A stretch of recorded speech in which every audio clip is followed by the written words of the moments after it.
Missiles फेंके, India ने retaliate किया और इंटरसेप्ट किया सारे जो भी उनकी तरफ से मिसाइल और ड्रोन आ रहे थे।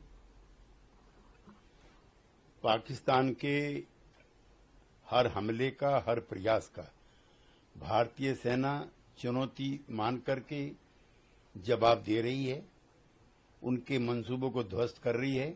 उसके बाद भी पाकिस्तान अपनी नापाक हरकतों से बाज नहीं आ रहा है। सोर्सेज की माने तो ये भी कहा जा रहा है कि पाकिस्तानी जेट को शॉट डाउन कर दिया गया है पठानकोट में इंडियन एयर डिफेंस द्वारा। इंडियन एयर डिफेंस की जितनी भी प्रशंसा की जाए उतनी कम है। पिछले 3-4 दिनों में उन्होंने पाकिस्तान के हर मंसूबे पर पानी फेरने का काम किया। ऑपरेशन सिंदूर पर यूएस के वंस ने एक इंटरव्यू, फॉक्स न्यूज को इंटरव्यू देते हुए बयान दिया है कि हम सिर्फ इनकरेज कर सकते हैं दोनों पार्टी को डी एस्केलेट करने के लिए, पर हम ये मिडिल ऑफ द वॉर में इन्वॉल्व नहीं हो सकते हैं। नहीं, ये मिडिल ऑफ द वॉर नहीं है। ये आतंकवादी जो अड्डे बने हुए हैं, भारत की सेना उनको समाप्त करना चाहती है और न ये युद्ध है। लेकिन युद्ध अगर पाकिस्तान की तरफ से थोपा गया तो भारत मुंह तोड़ जवाब देगा। आखिरी सवाल सर, एक है पाकिस्तान, गवर्नमेंट ऑफ पाकिस्तान का मिनिस्ट्री ऑफ इकोनॉमिक अफेयर्स और इकोनॉमिक अफेयर डिवीजन, उसने ट्वीट किया ये कहते हुए कि गवर्नमेंट ऑफ पाकिस्तान अपील करता है इंटरनेशनल पार्टनर्स से कि वो उनको लोन दे और आफ्टर हैवी लॉसेस जो उनके ऊपर लॉस हुए हैं उसके अलावा, और ताकि एमिड escalating war and crash, stock crash, हमें मदद चाहिए डी एस्केलेट करने के लिए। पाकिस्तान पहले से ही आर्थिक संकट के दौर से गुजर रहा है। इंटरनेशनल मॉनेटरी फंड और वर्ल्ड बैंक से निरंतर कर्जे लिए जा रहे हैं और इस युद्ध के बाद पाकिस्तान की हालत बेकारियों जैसी होगी। पर सर इसके बाद पाकिस्तान की सरकार कि उनका जो ये जिस पेज से, ऑफिशियल पेज से ये ट्वीट गया है वो हैक हो गया है, 1-1.5 घंटे बाद ये उनका बयान आया है। निरंतर झूठ बोलने, डिसप्रोपोर्शनेट प्रोपेगेशन के लिए पाकिस्तान की सेना भी और राजनीतिक भी काफी माहिर है।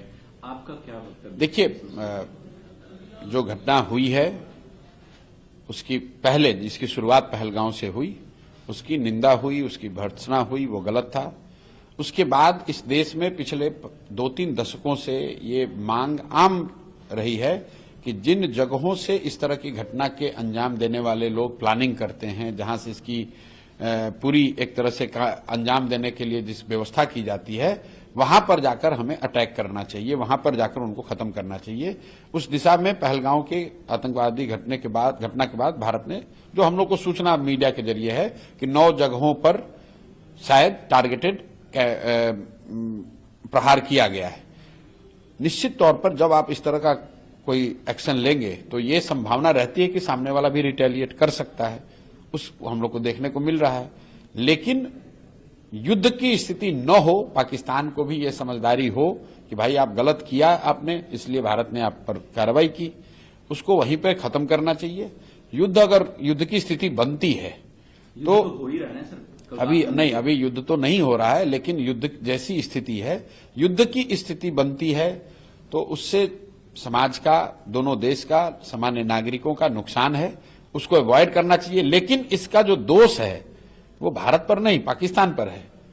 भाई आप अपने यहां आतंकी संगठनों को प्रश्रय दोगे, वहां कैंप चलवाओगे, वहां से भारत के खिलाफ षड्यंत्र करोगे तो निश्चित तौर पर आप पर आज नहीं तो कल कार्रवाई होगी होगी। और जब कार्रवाई हुई है तो बजाय इसके कि आप अपनी गलती माने और अब आगे न दोहराने का संकल्प लें या प्रयास करें, अब आप अगर रिटेलिएट करेंगे तो